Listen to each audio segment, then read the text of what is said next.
Ui, was krijgen we nu? Controle.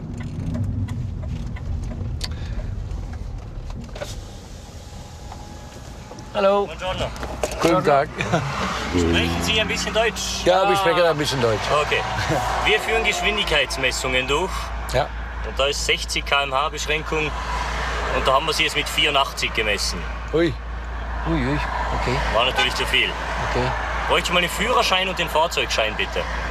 Das ist ein Mietenwagen. Wat moest hem allemaal nemen? Der Führerschein. Is dat een rijbewijs? Dat weet ik niet.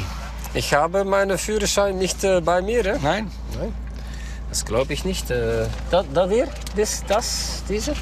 Jawohl, Ja. schon mal gut. Und den Führerschein gerade noch. Ist open dat ze de koffer niet open doen. Kijk. Der Herr, der im Kofferraum schläft, der mag mal aussteigen, bitte. Ja. Dat is grappig. Pascal, ga maar eens op, hè. Er ligt een klankman in de koffer. Dat hebben ze hier nog nooit gezien. Hè? Ja, schlaft mal gemütlich, Anna. Hallo, Ja, grüß Gott. hallo, guten Morgen. Ja, guten Morgen. Wie spät ist das jetzt? Ja, Zeit zum Aufstehen. Okay. So liegt man denn im Kofferraum. Wat ligt er in die koffer? Kofferraum liegen. Das ist für ein Fernsehprogramm. Fernsehen. Das ist für ein Das- Fernsehprogramm. Und ist deine Kamera dort? Mannekes, mannekes, mannekes, mannekes. Ist natürlich nicht ideal im Kofferraum. Nein, ich würde lieber auf die Plätze sitzen, aber dann bin ich im Bild. Geschlafen wenigstens. Ich habe nicht geschlafen. Nicht geschlafen. Nein, ich bin Schon geschaut. Wir machen 30 € Geschwindigkeit, 20 € Führerschein.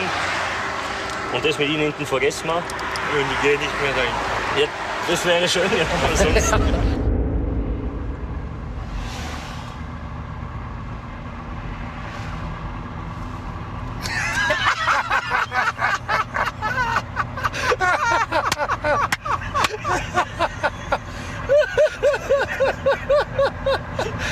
Guten Morgen.